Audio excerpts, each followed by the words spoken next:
Ser podcast.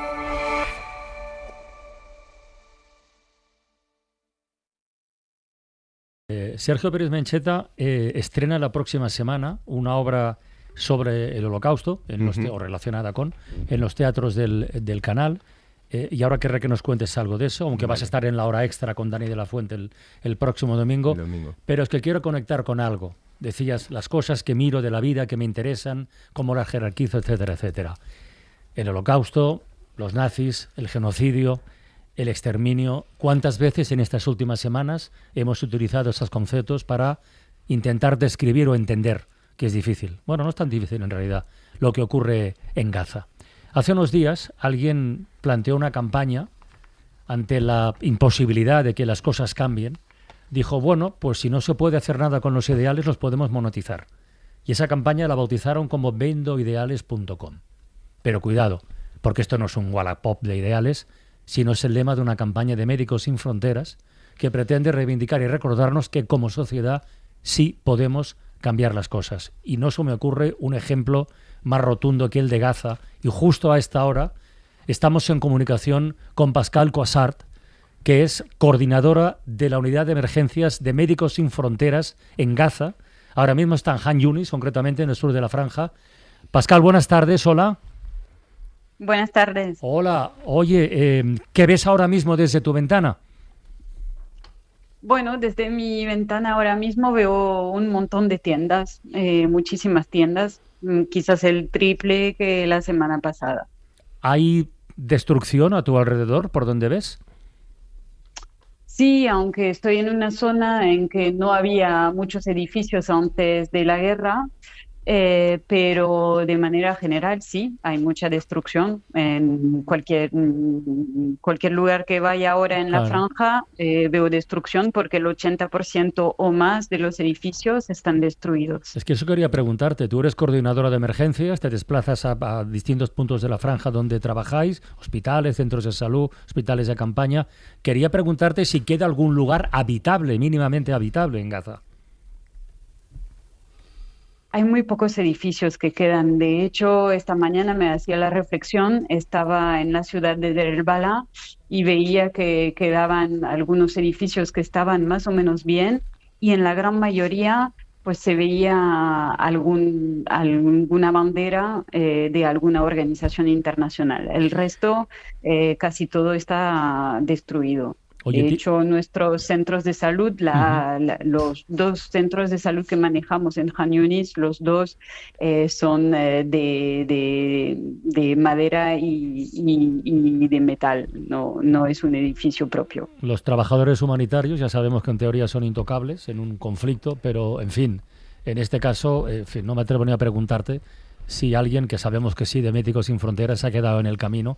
Tienes aquí en la radio a un compañero, a un colega tuyo, a Rafa Vila San Juan, que fue durante mucho tiempo secretario general de Médicos Sin Fronteras. No sé si os conocéis personalmente. No, yo creo que no hemos coincidido, Pascal, pero bueno, pero sabéis el uno del otro, sé cuál ¿verdad? es su puesto exactamente, y es uno de los puestos críticos de Médicos Sin Fronteras, ¿no? Son los que realmente van a abrir esas operaciones de emergencias. Y yo, Pascal, lo primero que te quería preguntar, yo creo que no hemos coincidido, desde luego en el terreno seguro que no, pero yo creo que en la organización tampoco, porque yo hace ya 15 años que no estoy, o 16. Pero el hecho de que ya haya un equipo de emergencia significa que ese concepto que tenemos de Gaza como completamente cerrado se empieza a abrir, ¿o no? ¿O simplemente ha sido lo que llamábamos los cross borders y ver a ver qué se puede hacer? No, o sea, el equipo de emergencias de Médicos Sin Fronteras está desde el inicio de la guerra casi. El equipo regular de Médicos Sin Fronteras salió poco después del 7 de octubre, y la unidad de emergencias ya entró en noviembre de 2023. Entonces, lo que pasa es que normalmente una emergencia no dura tanto tiempo. Ahora, la excepcionalidad es que la unidad de emergencias sigue estando en Gaza después de 20 meses de guerra, y esto es lo excepcional, ¿no? ¿Y tenéis medicamentos básicos? Medicamentos, por supuesto, asumo que tenéis los kits habituales de Médicos Sin Fronteras, pero ¿hasta qué punto podéis meter y reemplazar los que vais gastando?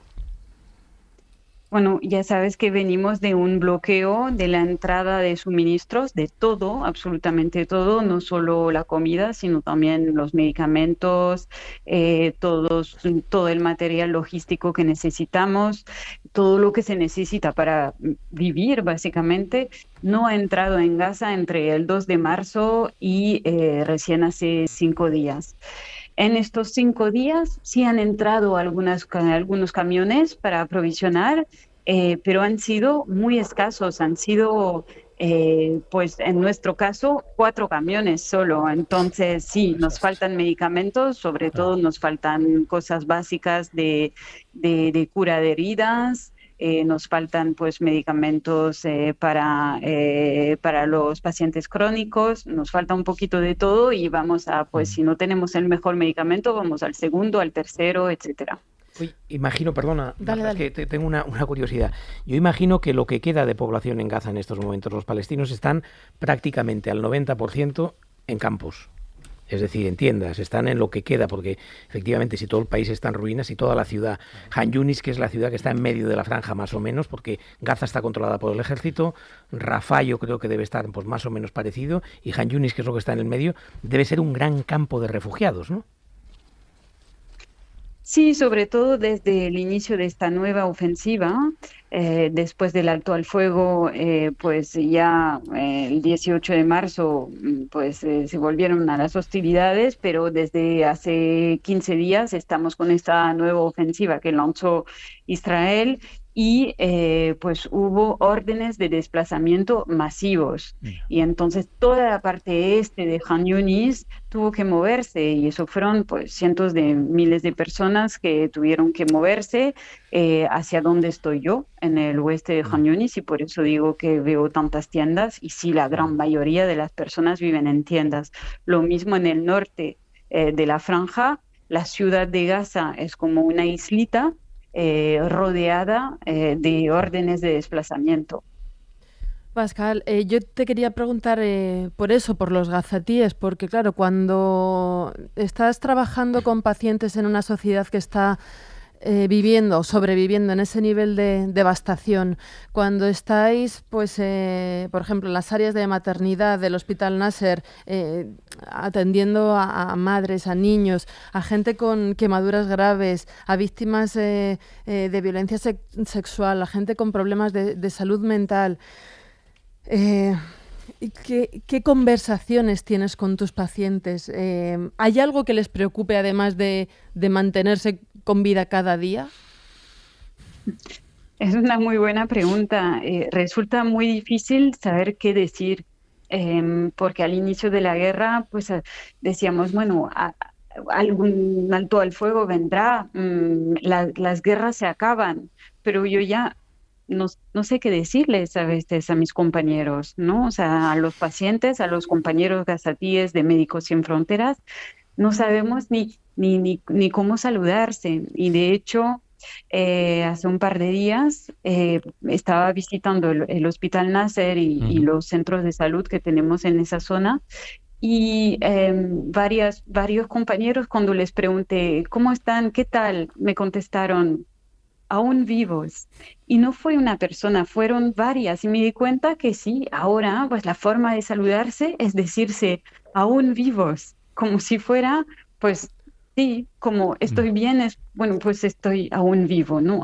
Así se saluda ahora en Gaza. Es muy triste, pero es así. Entonces, mis compañeros, pues lo que les preocupa más, la verdad es que son sus hijos. No quieren que sus hijos vivan esto, están sufriendo por el hecho de que sus hijos no puedan ir a la escuela, que ya han perdido 2 cursos de la escuela, que sus adolescentes no verán una universidad, es lo que más les preocupa.